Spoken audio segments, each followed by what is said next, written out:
Bem, pessoal, então, conforme foi solicitado lá no Classroom, né, ficaram algumas dúvidas sobre como que funciona a reflexão na bolha de sabão, e aí eu preparei aqui uma apresentaçãozinha para discutir um pouco mais, porque tem algumas coisas que realmente são um pouquinho confusas, né? Então, como é que a gente pode ver essa questão da reflexão na bolha de sabão? Bom, então eu queria primeiro falar um pouquinho sobre a reflexão da luz na interface entre dois meios, certo? Então a gente tem aqui o campo incidente, I, nesse meio de índice de refração N1, e a gente vai ter aqui o campo refletido, ainda nesse meio N1, certo? E vai ter também aqui um campo elétrico da luz transmitida no meio N2, mas eu não vou entrar em detalhe em relação a esse cara aí, certo? Esse aqui é o campo incidente, esse é o campo refletido. Se a gente usar as equações de Maxwell para resolver esse problema, quando a gente tem incidência normal, o que a gente vai encontrar é que o campo refletido ele é proporcional ao campo incidente. Só que essa constante de proporcionalidade ela envolve o índice de refração do meio incidente e do meio do segundo meio. N1 menos N2 dividido pela soma dos índices de refração, N1 mais N2. Ora, o índice de refração é sempre positivo, tipicamente é algo da ordem de 1, certo? Então, se a gente considerar que N1 é maior do que N2, certo? Então vamos dizer que N1 é 1.5, N2 é 1, por exemplo. A gente vai ter aqui que o campo refletido ele vai ser o campo incidente vezes um número real positivo. Então não tem mudança de fase. Certo? Basicamente tem uma constante de proporcionalidade aqui, mas os campos EI e ER eles estão em fase se N1 é maior que N2. E o que acontece se N1 é menor que N2? Bom, a gente vai ter que esse termo aqui ele vai ser um termo negativo, certo? Então, se esse termo aqui ele é negativo, do ponto de vista de fase, a gente pode dizer que aparece uma diferença de fase de π entre o campo incidente e o campo refletido, certo? Então, a gente pode considerar agora o que acontece se a gente tem duas interfaces, certo? A gente tem um meio N1, N2 e a gente tem também aqui um terceiro meio N3, que no caso da bolha de sabão vai ser, aqui é ar, aqui seria o sabão, né? Com água e sabão, e aqui a gente teria ar novamente. Mas o que é que acontece no caso geral? Bom, a gente tem aqui o campo incidente novamente, vai ter uma diferença de fase de π, porque N2 é maior que N1, né? N1 é 1 porque é o ar. Então, esse aqui vai ser maior que o ar, o índice de refração vai ser maior que o ar, vai ter uma diferença de fase de π desse campo em relação a esse. E no caso do meio N2, quer dizer, na reflexão aqui, na interface entre N2 e N3, a gente vai ter que esse campo incidente aqui, ele vai ser, uma parte dele vai ser transmitido. Nessa segunda interface, a gente vai ter reflexão e também transmissão de luz. O que é que acontece para esse campo R2 que é refletido aqui nessa face? Bom, o campo que é transmitido para esse meio de espessura L, ele vai propagar aqui uma distância L, é refletido aqui, e ele volta L novamente. Ele vai propagar 2L dentro desse meio de índice de refração N2, e aí ele vai interferir com esse campo elétrico que foi refletido aqui direto na primeira interface. Aqui eu estou colocando lado a lado, mas esses raios aqui, em princípio, eles estão todos um em cima do outro, todos sobrepostos, certo? Então, esse campo aqui, ele propagou uma distância de 2L até se sobrepor ao ER1, no meio de índice de refração N2, ou seja, o número de onda, 2π sobre lambda vezes o índice de refração. Isso daqui é a variação de fase total desse campo ER2 em comparação com ER1. Certo? Então, se a gente vai olhar a diferença total de fase, a gente tem a fase desse campo aqui, R2 menos R1, vai ser π eu multiplico esse fator aqui, que envolve o índice de refração da bolha de sabão, a espessura da bolha e o comprimento de onda que a gente está considerando. Ok? Então, o que acontece... O que acontece quando a gente tem que a espessura da bolha de sabão ela é muito menor que o comprimento de onda? Né? Porque a bolha de sabão, se a gente não considerasse a gravidade, né, se a geometria dela fosse determinada apenas pela tensão superficial, seria com faces exatamente planas. Só que a gravidade vai puxando a água aqui para baixo. Então a gente vai ter menos água aqui em cima e mais água aqui embaixo.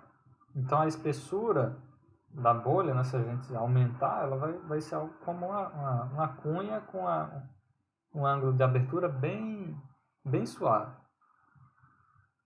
Então se a gente olha nessa primeira região aqui que não tem reflexão, o que é que acontece? A diferença de fase é dada por essa expressão aqui. Agora, se a gente tem que a espessura da bolha de sabão é muito fina, esse primeiro termo aqui, muito fino em comparação com o comprimento de onda, esse primeiro termo aqui, ele vai ser muito pequeno, certo? A gente pode, inclusive, para L muito menor que lambda, a gente pode desprezar esse primeiro termo.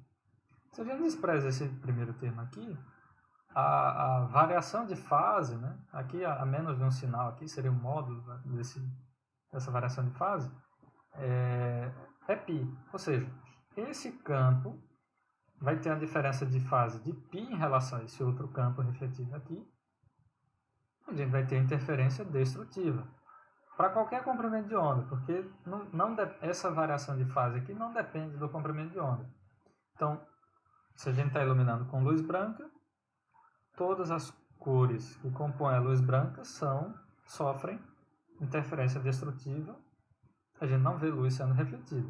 Okay? Então, é isso que acontece nessa primeira região aqui. Quando a gente tem que essa espessura é menor que o comprimento de onda, mas não tão menor, que esse termo aqui ele não é exatamente desprezível, mas ele ainda é pequeno, o que vai acontecer é que a gente vai ter uma variação de fase menor que π. Ela vai deixar de ser π, mas, digamos, 80% de π, 70% de π, alguma coisa desse tipo. Então, agora a gente não vai ter mais nenhuma interferência destrutiva total. A gente vai ter que, essencialmente, todos os comprimentos de onda vão sofrer uma certa interferência, mas eles são refletidos. Então, se a gente ilumina com luz branca, a gente vai conseguir ver esses comprimentos de onda sendo refletidos, a gente vai ver a reflexão branca. Porque a interferência destrutiva entre esses dois campos aqui ela não ocorre, digamos assim, perfeitamente para nenhum comprimento de onda. E a gente pode pensar aqui também num terceiro caso, que é o seguinte: se essa diferença de fase entre o campo refletido na primeira interface e na segunda interface é um número ímpar vezes π, isso quer dizer que a gente vai ter interferência destrutiva, certo? Então, mas isso só vai acontecer, digamos, quando esse parêntese aqui for um número ímpar, certo? Então, isso só vai acontecer para uma dada espessura, L, só vai acontecer num comprimento de onda específico, um certo lambda, certo? Que o N2 a gente pode aproximar que ele é basicamente constante aqui dentro dessa película. Então, para um dado L, né, já que esse L ele vai variando conforme a altura aqui por conta da força gravitacional que puxa a água para baixo, então L varia, num dado L eu tenho um certo comprimento de onda que a gente pode satisfazer essa condição. Então, a gente tem interferência destrutiva, uma cor específica da luz branca não vai ser refletida, certo? E aí é um pouquinho esquisito da gente ver aqui o que vai acontecer, porque aí tem que lembrar como que ocorre a composição das cores, né? E essa composição das cores, pelo menos eu não lembro de cabeça como é que isso funciona, mas tem um simulador interessante aqui que a gente pode ver um pouquinho o que acontece aqui. Então, nesse simulador, a gente pode ver exatamente qual que é o efeito percebido pelos nossos olhos quando a gente tem uma determinada composição de cores incidindo nos nossos olhos. Se a gente não tem nenhuma luz incidindo, a gente entende essa informação como sendo a cor preta, né? Agora, se a gente colocar todas as cores vermelho, verde e azul, a gente vai entender essa cor como sendo cor branca. Então, o que acontece se a gente tem a eliminação, por exemplo, da cor azul? A gente tem uma luz que incide no nosso olho, mas basicamente é vermelho e verde. Então a gente vai ver essa cor como sendo amarelo, certo? Então, a gente tem a bolha de sabão formando uma cunha, né? Então, o primeiro comprimento de onda que vai sofrer interferência destrutiva vai ser o menor comprimento de onda, né? Porque quando a gente olha de cima para baixo, essa espessura está aumentando. Então, vai começar de menores comprimentos de onda para maiores comprimentos de onda. O menor comprimento de onda é o azul. Então, se a gente tem interferência destrutiva para o azul, a gente observa amarelo. Se a gente tem depois que a interferência destrutiva no verde, então a nossa percepção de cor é algo como um magenta, certo? E se a gente tem interferência destrutiva no vermelho, as cores na região do vermelho não estão sendo refletidas, a nossa percepção de cor é algo como um ciano, certo? Então isso explica esse padrão de cores que a gente vê aqui nessa figura, certo? Porque a gente tem aqui primeiro um amarelo, depois um magenta, depois um azul ciano, certo? E aí depois a gente volta a ter um branco aqui novamente. O que é que indica essa região aqui? Ela indica que a gente tem uma certa faixa de espessuras aqui que não ocorre a interferência destrutiva para nenhum comprimento de onda no visível. Por exemplo, pode ser que aqui a gente tenha interferência destrutiva para cores no infravermelho. E depois aqui a gente vai ter novamente interferência destrutiva do azul, do verde e do vermelho. Só que agora o número ímpar que aparece aqui vai ser um número ímpar maior, né? Então isso aqui é a primeira região que a gente tem interferência destrutiva do azul. Então aqui esse número ímpar vai ser 1. Aqui a gente vai ter a segunda região. Então esse número ímpar, agora ao invés de ser 1, será 3. Certo? Para o comprimento de onda no azul. E aí a gente pode saber, por exemplo, o valor desse L. Certo? Então, isso mais para dar uma visão geral, certo? Então isso aqui é a página que foi mencionada lá no Classroom. Isso aqui é onde está essa simulação que eu mostro essas cores, como é que a gente pode compor essas cores, certo? Então, com isso eu espero que tenha ficado um pouquinho mais claro essa questão. E aqui eu estou falando só basicamente de interferência destrutiva, né? Quando a gente está falando de interferência construtiva,